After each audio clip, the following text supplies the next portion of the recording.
video of mine, radio installation on a smaller Pilot RC laser. This is the little brother of the bigger one I did the other night. The other night I did a 73-inch model. This is a 67-inch model. So it's the little brother of the two. Unfortunately, when I went on the flight line on the maiden day out, I managed to step back and just be so clumsy, just stepped back and stood on the canopy. Hence you've got all the BMFA stickers on the canopy because the canopy's cracked and it was just a quick fix. So I thought, you know, just stick a load of sticker on it and hopefully it'll fly. But since then I've not bothered to repair it. I should really order another canopy, but as it goes, this is the little brother of the 73-inch model that I did the radio installation on the other night, which had a gas DLE 35 engine in. This one is electric. It's a 6-cell model and it's running on a Duelsky electric motor, which is capable to handling of 1200 watt. The motor will handle 100 amp peak at around 15 seconds, which I don't know, you know, I wouldn't push it as much as that. You know, 15 seconds is what they recommend, but you'll never run it on peak, otherwise you just end up damaging the running gear. It is running on a 18 by 10 prop, so the motor is quite a torquey motor, and it's at 400 kV. Let's lift up the canopy and see.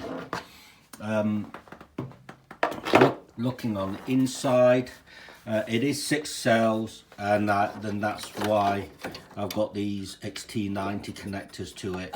The battery sits virtually just right at the back of the wing spar, and that balances the CG balances up quite nicely. I have got a separate BEC which is just sitting there, will provide me about 20 amp. I am running a Skywing ESC that is 120 amp. The reason why I'm running that sort of setup is because it's what I've already got knocking around in my flight box, which I normally keep some, you know, running gear in stock. So and I thought the motor can handle 100 amp per 15 seconds, so I thought I'll stick a 120 amp ESC in place. So that's why I'm running that sort of setup. Looking at the back here, you can see the receiver. I'm running a 6-channel receiver, which is an AR6610T. Nice little neat receiver, tiny, very light. I tend to use a lot of light running gear, and just at the in front of it I've got the Bavarian Demon cortex gyro just there, as you can see where my finger is.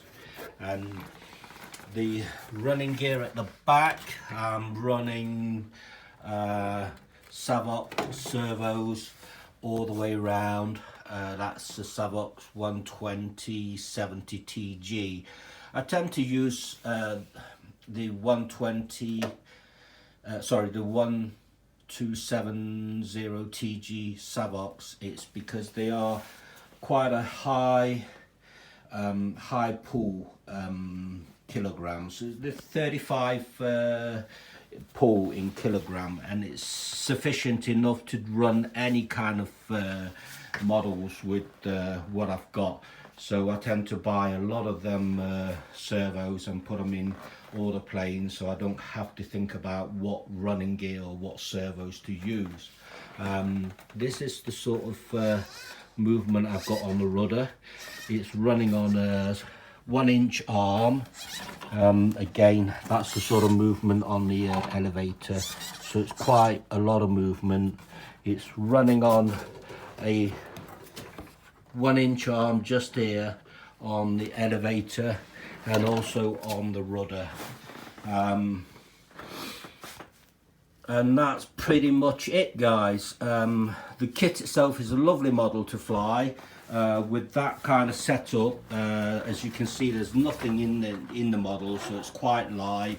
With that kind of setup on the prop, with 18-inch prop, it just basically can prop hang all day long, with the aircraft being that light. So there's not a lot to say about the aircraft. Carbon fibre undercarriage, lovely piece of kit from Pilot yet again. It just doesn't seem to drop the standard at all. The standard just goes up and up every kit. I love them, and as I say, that's the smaller brother of the two from the 67-inch. This is a 67-inch model. Just put the canopy back on. There we are, guys. And if you like what I do, I will do more videos. Please subscribe and give me the thumbs up. Thanks very much, guys. I'll say good night for now. Ta-da.